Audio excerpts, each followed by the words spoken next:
हर आदमी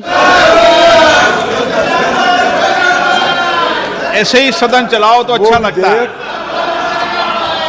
लाने का अधिकार नहीं है।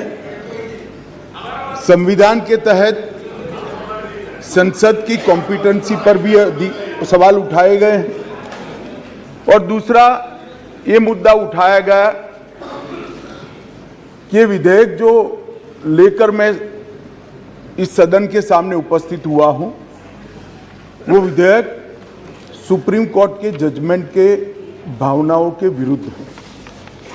मान्यवर, सबसे पहले मैं यह दोनों चीजों का बहुत डिटेल जवाब देना चाहता हूं, क्योंकि उस वक्त जब मैं खड़ा हुआ विपक्ष का मूड सुनने का नहीं था, आज कुछ अच्छा भी मूड दिखता है। तो मान्यवर, जब तक कॉम्पिटेंसी का सवाल है,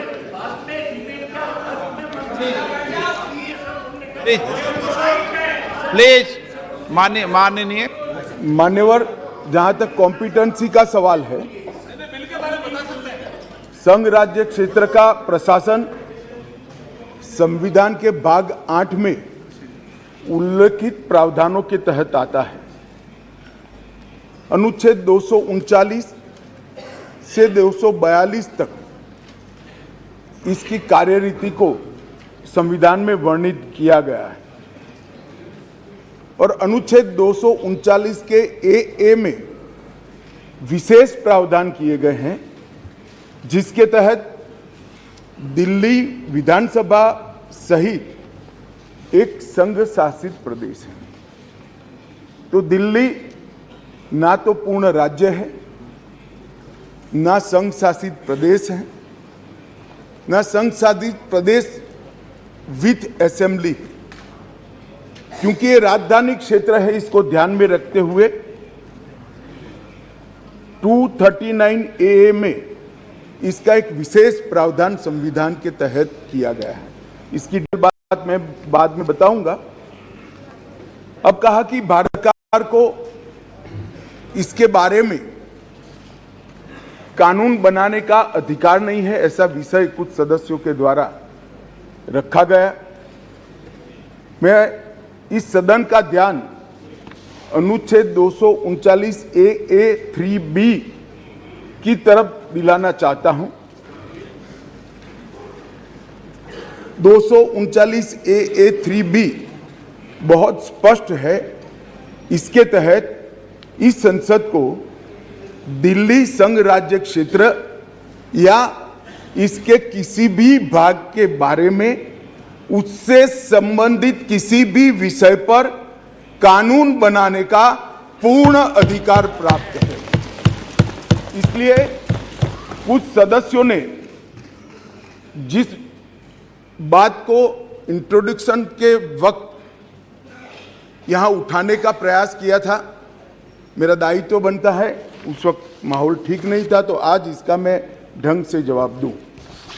मान्यवर, कुछ सदस्यों ने यह भी कहा, हाथ में सुप्रीम कोर्ट के जजमेंट रखकर, कि ये सर्वोच्च अदालत के आदेश के उल्लंघन कर इसको लाया गया है। मैं वो सभी सदस्यों को विनती करना चाहता हूं कि आपने सर्वोच्च अदालत के आदेश का अपने मनपसंद हिस्सा ही पढ़ा है। जब सर्वोच्च अदालत के आदेश को सदन में कोट करते हैं तो संपूर्ण आदेश का अध्ययन होना जरूरी है। उसका दूसरा हिस्सा भी पारदर्शिता के साथ सदन के सामने रखना चाहिए। खैर, जिन्होंने नहीं रखा, मैं रख देता हूं। मान्यवर, मैं स्पष्टता करना चाहता हूं कि ये विधेयक जो है, इसमें सर्वोच्च अदालत के निर्णय को जो उन्होंने रिफर किया है, उसके पैरा 86, पैरा 95 और विशेष कर पैरा 164F की ओर मैं ध्यान आकर्षित करना चाहता हूं। उसमें स्पष्टता से कहा है कि संसद को 239AA के तहत दिल्ली संघ राज्य क्षेत्र के किसी भी विषय पर कानून बनाने का अधिकार है। ये अदालत ने अपने जजमेंट के अंदर बहुत स्पष्ट कर दिया है।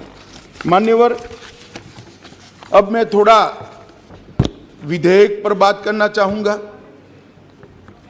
दिल्ली शासन, इसकी एक ऐतिहासिक पृष्ठभूमि है मान्यवर।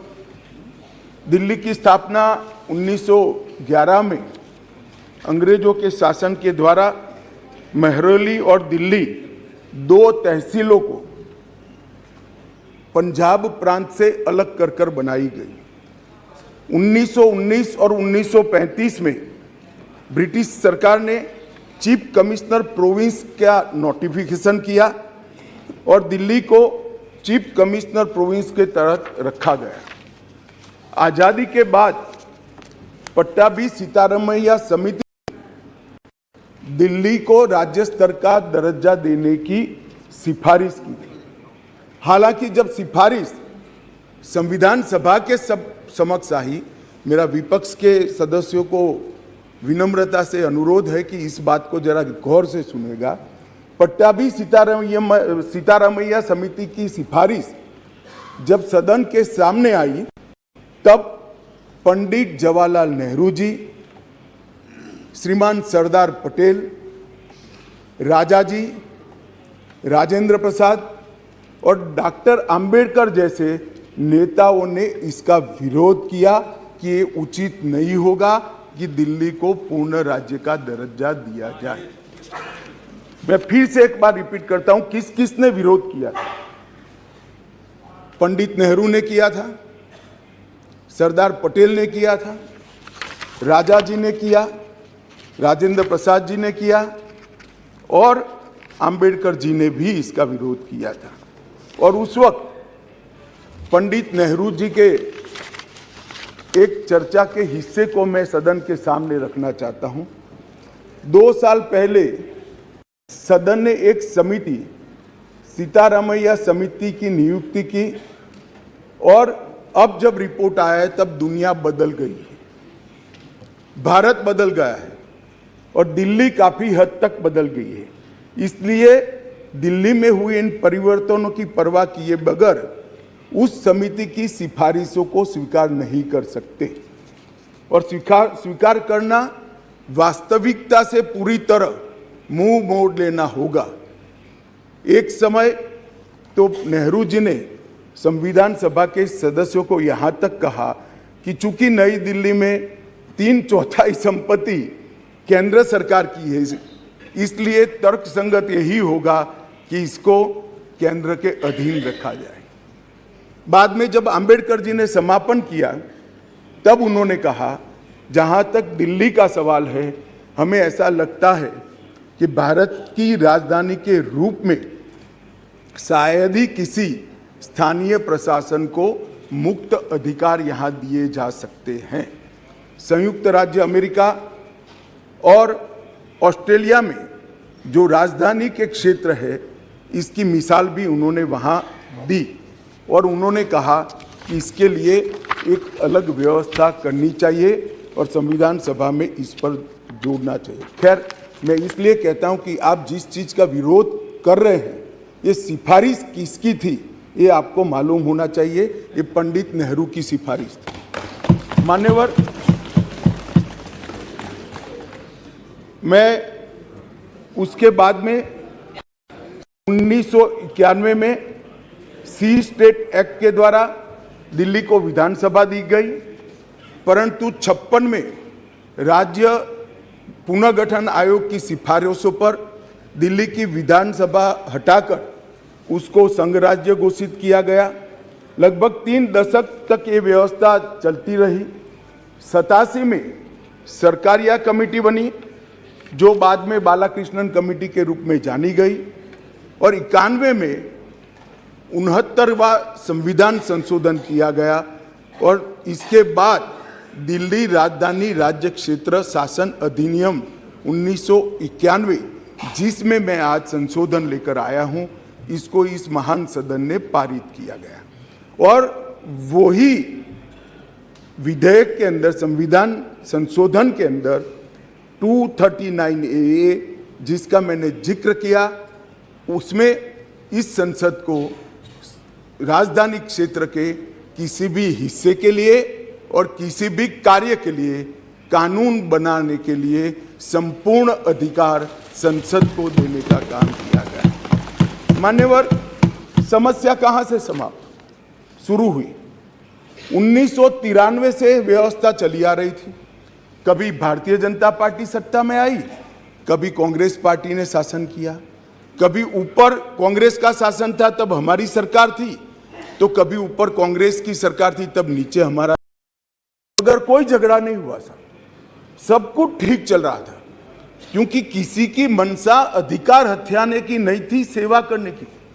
कांग्रेस पार्टी ने भी भाजपा के साथ झगड़ा नहीं किया, भाजपा ने भी कांग्रेस सरकार के साथ झगड़ा नहीं किया, और बहुत अच्छे से चल रहा था, कोई डिस्प्यूट नहीं, कोई झगड़ा नहीं। 1915 में स्थिति बदली और यहां 2015 में यहां स्थिति बदली और यहां एक ऐसे दल की सरकार आई जिसका मकसद, मुझे कोई झिझक नहीं है कहने में, जिसका मकसद सेवा करना है ही नहीं, झगड़ा करना। माननीय अध्यक्ष जी अनेक पार्टियों के मुख्यमंत्री रहे, अनेक पार्टियों की मिलीजुली सरकार रही, शुद्ध रूप से सरकार रही, मगर राष्ट्र सेवा करने में और जन सेवा करने में किसी भी पार्टी को कोई दिक्कत नहीं आई। मैं बाद में बात करूंगा क्या दिक्कत है वो, उसकी भी डिटेल बात करूंगा, प्रॉब्लम क्या है वो। प्रॉब्लम ट्रांसफर पोस्टिंग के अधिकार का नहीं है, विजिलेंस को कंट्रोल में लेकर बंगला जो बना दिया है इसका सत्य छुपाना है, जो भ्रष्टाचार हो रहा है इसका सत्य छुपाना है। मान्यवर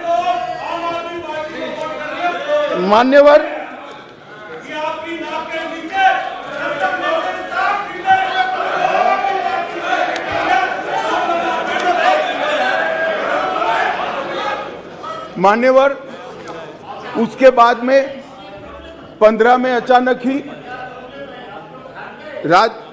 दिल्ली राज्य सरकार ने एक विषय सर्कुलर निकाला जिसमें उन्होंने ट्रांसफर पोस्टिंग के अधिकार अपने हाथ में लिए।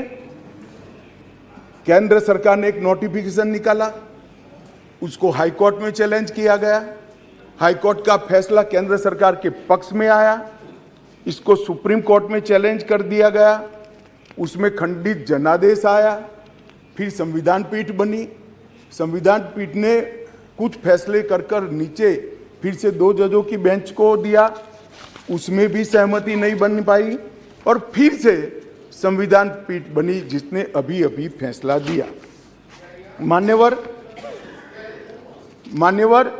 वो जो इंटरप्रिटेशन है, वो इंटरप्रिटेशन उन्होंने कानूनी और मॉरल दृष्टि से नहीं किया। उन्होंने इंटरप्रिटेशन कानून की स्थितियों का करते हुए ये कहा है कि फिर भी दिल्ली देश की संसद को और भारत सरकार को दिल्ली संघ राज्य क्षेत्र के लिए हर प्रकार का कानून बनाने का अधिकार है।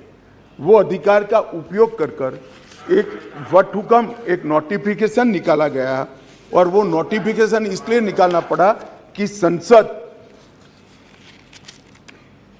उस वक्त काम नहीं कर रही, मतलब संसद बैठी नहीं थी, बैठकें चल नहीं रही, तो नोटिफिकेशन निकला, और संसद सत्र के अनुपस्थिति में जो नोटिफिकेशन निकला, इसको मैं यहाँ लेकर आया हूँ, जो आज सदन के चर्चा के लिए मैंने आप सबके सामने रखा है।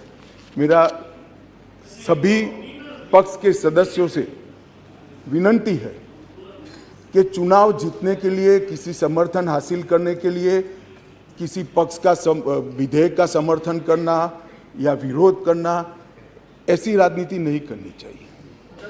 नए गठबंधन बनाने के अनेक प्रकार होते हैं, नया गठबंधन बनाने के अनेक प्रकार होते हैं। विधेयक और कानून देश के भले के लिए लेकर आते हैं, इसका विरोध या इसका समर्थन भी देश के और दिल्ली के भले के लिए करना चाहिए।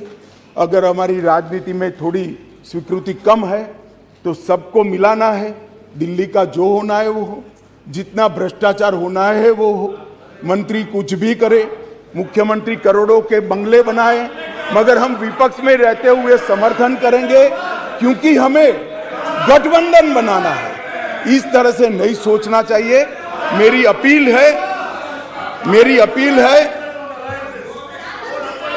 अपील है विपक्ष के सदस्यों को कि आप दिल्ली की सोचिए, अलायंस की मत सोचिए।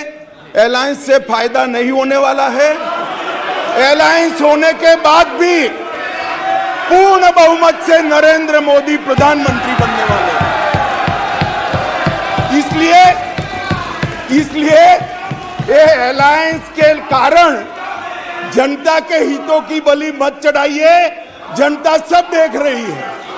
अलायंस कर आप अगर ऐसा सोचते हो, अलायंस कर आप अगर ऐसा सोचते हो कि जनता का विश्वास हासिल कर दिया जाएगा, जनता का विश्वास आपको मिला था, मगर जिस तरह से 10 साल यूपीए ने शासन चलाया, 12 लाख करोड़ के घपले घोटाले करे, इसलिए आज वहां बैठे।